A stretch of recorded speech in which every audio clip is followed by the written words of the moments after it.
देखो ज़्यादातर ऐसे ही होता है ना कि मान लो कोई सुपरस्टार की बहुत बड़ी मूवी आने वाली रहती है एंड उस मूवी के हाइप के अराउंड बहुत ज़्यादा बातें होती रहती है। लेकिन जब फाइनली वो मूवी सिनेमास तक आ जाती है एंड सिनेमास में आने के बाद वो मूवी लाइक वीकेंड के बाद पूरी तरीके से क्रैश कर जाती है। मतलब सीधा-सीधा हम ये समझ सकते हैं कि उस सुपरस्टार की वो मूवी पूरी तरीके से पिट चुकी है। लेकिन फिर भी अगर वो सुपरस्टार अपनी आगे आने वाली फ़िल्मों को लेकर ऑडियंस को हाइप अप कर ले, तो आप क्या समझोगे? कि डेफ़िनेटली उस सुपरस्टार में ऑरा है, वो भी इमेंस लेवल का ऑरा है ना? तो अगर इस सिमिलर सिनेरियो को रियल लाइफ इवेंट पे अगर आप उतारो, तो आपको एक ऐसा एक्टर का नाम सुनने को मिलेगा, जो कि सिमिलर तरीके की फ़िल्मोग्राफी के थ्रू गुज़र रहा है एंड वो और कोई नहीं है, वो है एक्टर प्रभास। अब देखो उनकी इस साल के स्टार्टिंग में मतलब जनवरी में जब उनकी मूवी आई थी राजा साहब, जिसे लेकर बहुत सारी हाइप बनाई जा रही थी कि मूवी में हमें ये देखने को मिलेगा, वो देखने को मिलेगा, मूवी इतनी अच्छी होगी। मूवी के डायरेक्टर ने भी कई सारे क्लेम्स लगाए थे, लेकिन जब फाइनली मूवी रिलीज़ हुई एंड मूवी इतनी बुरी थी कि वो वीकेंड के बाद पूरी तरीके से क्लैश कर गई एंड वो मूवी एक मेजर फ्लॉप साबित हुई बॉक्स ऑफिस नंबर्स को कंसीडर करने के बाद एंड ऑडियंस को किस तरीके से मूवी पसंद आई, उस सारी चीज़ों को भी आप कंसीडर करो तो। एंड उस मूवी के रिलीज होने के बाद बहुत लोगों ने प्रभास का मजाक उड़ाया था, क्योंकि डेफिनेटली राजा साहब एक बहुत ही भद्दी मूवी थी। लेकिन उसके बाद प्रभास की जो आने वाली फिल्म है आगे, उसे लेकर जब अनाउंसमेंट्स, कभी पोस्टर्स, कभी कुछ टीजर्स आउट होने लगे, तो वहां पर से भी लोगों का जो एक्सपेक्टेशन है वो ऊपर उठने लगा वापस से फिर से। एंड आज के इस वीडियो में हम उन्हीं सारे फिल्मों के बारे में बात करेंगे, जिसके चलते वापस से ऑडियंस के बीच प्रभास की हाइप बहुत ज़्यादा बढ़ती हुई जा रही है। So without any further delay let's start this video. तो इस वीडियो को स्टार्टिंग में मैं सबसे पहले बात करना चाहूँगा और किसी मूवी की नहीं बल्कि फौजी की। देखो फौजी हमें पता है कि इस साल के दिसंबर में आने वाली है एंड उसे डायरेक्ट कर रहे हैं हानू राघवा प्रोड्यूसर, जिन्होंने सीतारामम को बनाया था। अब देखो फिल्म का अभी तक कोई ऑफिशियल ट्रेलर या फिर कोई ऑफिशियल टीजर तो आउट नहीं किया गया है, लेकिन ये जो एक पोस्टर को रिलीज कर दिया गया था फिल्म के रिलीज डेट के अनाउंसमेंट के साथ साथ, उसी के बाद से कई सारे प्रेडिक्शन किए जा रहे हैं कि मूवी इस तरीके की होगी, मूवी में हमें ये देखने को मिलेगा, मूवी इस तरीके का बॉक्स ऑफिस पुल दिखा सकती है। एंड वो सिर्फ और सिर्फ इस पोस्टर को देख के हो रहा है। और देखो इस पोस्टर को लेकर भी कई सारे लोगों का अलग अलग ओपिनियन है कि कई लोग कह रहे हैं ये तो पूरी तरीके से एआई जनरेटेड दिख रहा है, तो कई लोग ये कह रहे हैं कि इस पोस्टर को अच्छी तरीके से पॉलिश नहीं किया गया है।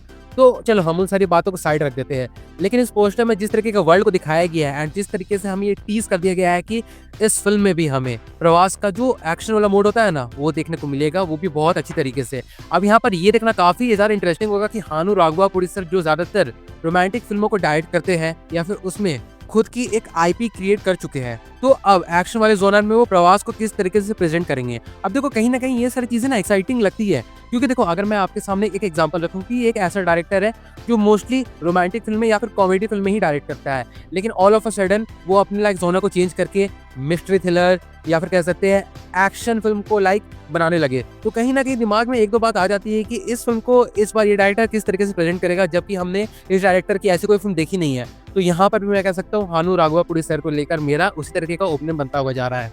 अब यहाँ पर अगर कोई एक ऐसा एक्टर होता है जिसे हम ज़्यादा नहीं जानते हैं, मतलब पैन इंडिया में ज़्यादा अपील नहीं है, तो भी इस प्रोजेक्ट को लेकर ज़्यादा हाइप नहीं बनती। लेकिन इस फिल्म से जुड़ चुके हैं प्रवास और डेफिनेटली से ये बात है कि हाँ इस फिल्म को लेकर हाइप आगे भी आगे ज़्यादा बढ़ेगी ही बढ़ेगी। और इस फिल्म के लिए हमें बहुत ज़्यादा वेट नहीं करना है। फिल्म आने वाली है दिसंबर के स्टार्टिंग में, तो फिल्म के आने से पहले कई सारे टीजर्स हमें मिल सकते हैं, लाइक आप एक्सपेक्ट कर सकते हो अक्टूबर नवंबर आसपास तक एंड नवंबर एंड तक हमें इसका ट्रेलर मिल जाएगा, जिसके बाद हम कई सारे और प्रेडिक्शन कर पाएंगे। But for now that's it and yes I am all hyped for फौजी। अब इसके बाद मैं दूसरी फिल्म के बारे में बात करना चाहूँगा जिसका नाम है स्पिरिट। अब हम सबको बताया कि संदीप रेड्डी वांगा ने अपने करियर में 3 फिल्में बनाई है एंड उन तीनों की तीनों फिल्मों से उन्होंने ऑडियंस को बता दिया कि वो किस तरीके की फिल्म मेकिंग से आपको मतलब हम सबको ऑडियंस को अमेज कर सकते हैं। तो यहाँ पर भी उसी तरीके की एक्सपेक्टेशन रहेगी, लेकिन यहाँ पर सबसे डेंजर कॉम्बो ये हो जाता है ना कि प्रवास को एक बार कहा गया है कि संदीप रेड्डी वांगा इस वे में प्रेजेंट करने वाले हैं जो कि सच में इंडियन सिनेमा में आज तक किसी ने प्रवास को नहीं देखा है। अब देखो और कोई डायरेक्टर होता जो ऐसी कई सारी बातें कहता तो उस चीज को लेकर मैं ज्यादा हाइप अप नहीं होता, लेकिन यहाँ पर बात है संदीप रेड्डी वांगा की। अब संदीप रेड्डी वांगा एक ऐसे डायरेक्टर है जिन्होंने रणबीर कपूर को एक ऐसे फिल्म में लाकर हमें पेश कर दिया जिसकी उम्मीद हम नहीं कर सकते थे। मतलब आप सोचो एक एक्टर है ठीक ना, जो बर्फी में हमें देखने को मिल चुका है, ये जवानी है दीवानी में हमें देखने को मिल चुका है, और अगर थोड़ी मोड़ी एक्शन फिल्मों की तरफ जाए तो बॉम्बे वेलवेट। लेकिन हमें रणबीर कपूर कभी भी पूरी तरीके से कोई एक्शन फिल्म देखने को नहीं मिले थे। हाँ भले अगर एनिमल को डिस्क्राइब करें तो वो एक्शन के साथ साथ ड्रामा पे भी बहुत रिलाई करती है, लेकिन आपको भी ये बात मानना पड़ेगा कि जिस तरीके से एक्शन में हमने रणबीर कपूर को आज तक नहीं देखा था, उस तरीके के एक्शन में संदीप रेड्डी वांगा ने रणबीर कपूर को प्रेजेंट कर दिया था। तो एक ऐसा एक्टर जिसे हमने बहुत ज़्यादा एक्शन फिल्मों में नहीं देखा है, उसे संदीप रेड्डी वांगा इस तरीके से प्रेजेंट कर सकते हैं। तब आप सोच लो कि जब वो प्रवास को प्रेजेंट करेंगे एक्शन मोड के तौर पे, तब क्या होगा, तब क्या ही होगा।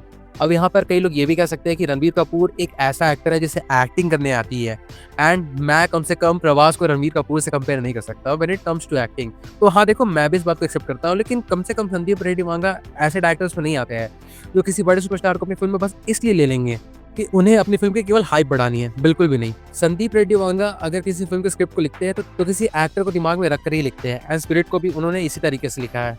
एंड जो भी हमें ऑडियो वाले टीजर सुनने को मिले थे, या फिर जो भी पिक्चर्स लीक हुए थे, या फिर जो भी पोस्टर आए थे, वो काफ़ी है इस फिल्म की हाइप को बढ़ाने के लिए। और अगर मैं कहना चाहूँगा कि अगर प्रभास की पूरी फिल्मोग्राफी में अगर हम डायरेक्टर्स की लिस्ट को उठाएं, तो उनमें अगर कोई ऐसे डायरेक्टर आएगा जिस पर हम आंख मूंद कर भरोसा कर सकते हैं, तो वो है संदीप रेड्डी वांगा। इसलिए यहाँ पर भी मैं यही कहना चाहूंगा कि yes, I am all hype for Spirit as well. तो चलो, ये तो होगी 2 फिल्में। अब हम आते हैं तीसरी फिल्म की तरफ, जिसका नाम है कल्कि 2898 AD पार्ट 2। वेल, ये फिल्म कब रिलीज होगी इसे लेकर तो अभी कोई ऑफिशियल कंफर्मेशन तो नहीं आई है, बट हम ये समझ सकते हैं कि हो सकता है कि ये फिल्म 2028 तक आ जाए। अब देखो, इस फिल्म को लेकर मैं ये कहना चाहूंगा कि कल्कि उन कुछ गिनी चुनी फिल्मों में से आती है जो कि साईफाई और डिस्टोपियन वर्ल्ड में सेट थी। एंड हम जानते हैं कि इंडिया में कम से कम साईफाई वाली फिल्मों का क्या हाल होता है। बट कल्कि ने उन सारे लोगों को गलत प्रूव कर दिया, एंड मुझे भी गलत प्रूव कर दिया, एंड कल्कि turned out to be a huge blockbuster at the box office. तो अब ये तो हम मान सकते हैं कि कल्कि की हाइप अच्छी खासी है। मतलब जब कल्कि पार्ट 2 का अनाउंसमेंट होगा, जब हमें कोई ऑफिशियल टीजर देखने को मिलेगा, तो वहाँ पर से ये मूवी केवल अपनी हाइप को ऊपर लेके जाने वाली है। लेकिन यहाँ पर शर्त तो सही है ना कि नाग अश्विन ने अपनी फिल्म की एंडिंग में हमें जिस तरीके का टीज किया है, जहाँ पर प्रभास के कैरेक्टर को लेकर कि वो कर्ण का रीइंकार्नेशन है, उसके बाद जो कमल हसन का कैरेक्टर हमें देखने को मिलेगा, जहाँ पर कमल हसन ने खुद ये कहा था कि मैं कल्कि पार्ट 1 को इसलिए कर रहा हूँ क्योंकि मैं कल्कि पार्ट 2 में अपने कैरेक्टर को लेकर काफ़ी ज़्यादा एक्साइटेड हूँ। और भले जो न्यूज़ हमें सुनने को मिले थे कि यहाँ पर दीपिका पादुकोण को इस फिल्म से हटा दिया गया है, या फिर खुद वो इस फिल्म को छोड़ चुकी है, तो उसके बाद थोड़े मोटे डाउट है कि एक्चुअली में फिल्म अपनी कहानी को आगे किस तरीके से कैरी करने वाली है। क्योंकि इस बार अगर बहुत सारी पॉजिटिव चीज़ें हैं इस फिल्म के साथ, तो एक बहुत ही नेगेटिव इम्पैक्ट भी इस फिल्म के पीछे पड़ चुका है, और वो है दीपिका पादुकोण का कैरेक्टर। अब दीपिका पादुकोण का कैरेक्टर कोई साइड कैरेक्टर तो था नहीं, लाइक जिससे हम फिल्म से निकालते कोई फर्क पड़ेगा नहीं। बट बस यही देखना आगे कि आखिर फिल्म के जो भी मेकर्स है वो दीपिका पादुकोण को फिल्म से निकालने के बाद आखिर इस फिल्म की कहानी को किस तरीके से कैरी करते हैं। क्या कहानी कॉम्प्रोमाइज़ हो जाएगी, या फिर आगे भी कहानी को इस तरीके से लिखा गया है कि हमें कुछ भी मिस नहीं लगेगा, कुछ भी छोटा हुआ सा नहीं लगेगा। और जहाँ तक बात रही प्रभास की, तो हाँ, प्रभास का कैरेक्टर रिवील हो चुका है। अब पार्ट 2 में तो उनका हमें बीस्ट मोड देखने को मिलेगा ही मिलेगा। अब आगे हमें बस ये देखना है कि फिल्म का जब कोई ऑफिशियल टीजर ट्रेलर आएगा, तो फिल्म एक्चुअली में बनी कैसी है, वहाँ पर से हम थोड़ा मोड़ा जजमेंट पास कर पाएंगे। सो ज़्यादा कुछ कह नहीं सकते, so let's just wait and hope for the best. तो ये तो हो गई 3 फिल्में। अब मैं बात करना चाहूँगा चौथी फिल्म की, जिसका नाम है सालार पार्ट 2। तो हाँ, हम कह सकते हैं कि बाहुबली के बाद जिस तरीके से प्रभास का करियर डिक्लाइन पे जा रहा था, जहाँ पर उनकी कोई भी फिल्म बाहुबली के लेवल का कलेक्शन नहीं निकाल पा रही थी, या फिर कम से कम प्रभास के कैरेक्टर को उस तरीके से हाइप अप नहीं कर पा रही थी जिस तरीके से बाहुबली ने किया था, तो फाइनली उन सारी फिल्मों से जूझते हुए प्रभास की एक फिल्म आई सालार, जिसने उन सारे नॉर्म्स को तोड़ दिया कि प्रभास की फिल्म जो थी बाहुबली चैप्टर 2, वो बस एक किस्मत का खेल था और कुछ नहीं। एंड हम इस बात को जानते हैं कि जब सालार रिलीज हुई थी तो कई सारे लोगों ने इस फिल्म का मजाक उड़ाया था, लेकिन जब उन्होंने फिल्म को रीवॉच किया तब उन्हें समझ में आया कि फिल्म की कहानी कितनी ज़्यादा डीप थी, एंड फिल्म में किस तरीके से सारे कैरेक्टर्स को प्लेस किया गया है, एंड किस तरीके से सालार पार्ट 2 एक एक्शन मूवी होने वाली है, जहाँ पर सालार पार्ट 1 केवल और केवल एक बेसिक सेटअप था। अब देखो, मैं तो बताना चाहूँगा कि मुझे तो सालार पार्ट 1 बहुत ज़्यादा पसंद आई थी, एंड मैंने इस फिल्म की तारीफ उसी वक्त कर दी थी। एंड ये भी देख के काफ़ी अच्छा लग रहा है कि कई सारे लोग हैं जो अब सालार पार्ट 2 के लिए एक्साइटेड है, एंड उन्हें भी सालार पार्ट 1 की इंपॉर्टेंस समझ में आ रही है। अब बस आगे ये देखना है जब प्रशांत नील फ्री हो जाएंगे ड्रैगन मूवी की शूटिंग से, तो वो सालार पार्ट 2 को किस तरीके से डायरेक्ट करेंगे, प्रभास के कैरेक्टर को इस बार आगे किस तरीके से पेश करेंगे हमें। जहाँ पर मेरी पर्सनल एक्सपेक्टेशन इस मूवी को लेके तो काफ़ी ज़्यादा है। मतलब पार्ट 1 ने मुझे बहुत ज़्यादा खुश किया था, तो मैं चाहूँगा कि पार्ट 2 उस एक्सपेक्टेशन को भी सरपास कर पाए। इसलिए हाँ, मैं यही कहूँगा कि I am all hype for Salaar part 2। Well, इसके बाद एक बहुत ही इंटरेस्टिंग रूमर भी निकल के सामने आ रहा है प्रभास की अपकमिंग फिल्म को लेकर, और वो ये है ना कि आदित्य दर अब आगे एक ऐसी फिल्म को अनाउंस करने वाले हैं जिसमें हमें कोई एक ऐसा एक्टर देखने को मिलने वाला है जिसकी पिछली कुछ फिल्में ज़्यादा अच्छी तरीके से चल नहीं पाई थी। अब भले यहाँ पर कई सारे लोग कह सकते हैं कि सलार तो ठीक ठाक चली थी, एंड इवन कल्कि was a huge blockbuster, but फिर भी ये कयास लगाए जा रहे हैं कि ये और कोई नहीं प्रवासी हो सकते हैं, एंड इस बारे में हमें ऑफिशियल कंफर्मेशन अक्टूबर के आसपास तक मिल सकती है। और अगर सच में ये चीज़ कंफर्म हो गई कि आदित्य दर प्रभास को डायरेक्ट करने वाले हैं उनकी अगली मूवी में, तो ये अनाउंसमेंट ही काफ़ी होगा। पूरे के पूरे अक्टूबर के लाइक फिल्म मार्केट को खा जाने के लिए। बट अभी तक तो ये सिर्फ रूमर है, देखते हैं ये चीज़ कंफर्म होती है या फिर नहीं। एंड अगर ये चीज़ कंफर्म हो जाएगी तो उस बारे में भी मैं कोई वीडियो जरूर से लेके आऊँगा, वो भी बहुत ही जल्द। एंड सो हम कंक्लूड कर सकते हैं Prabhas with his upcoming films like Fauji, then Spirit, then कल्कि part 2, then Salaar part 2 and unofficial movie that is going to be with Aditya Dhar, जिसके बारे में अभी कंफर्मेशन नहीं हुई है। इन सारी चीज़ों को लेकर बहुत ज़्यादा हाइप में है प्रभास अगेन। अब बस वेट करते हैं इन सारी फिल्मों के किसी टीजर का एंड ट्रेलर का, एंड उसके बाद हम इस सब के बारे में डिटेल वीडियो में बात करेंगे। But for now that's it, and with that being said चलिए मैं इस वीडियो को यहीं पे कंक्लूड करता हूँ। तो पहले अगर देखा जाए तो यही था मेरा एक ओवरऑल ओपिनियन इस पर्टिकुलर टॉपिक को लेके।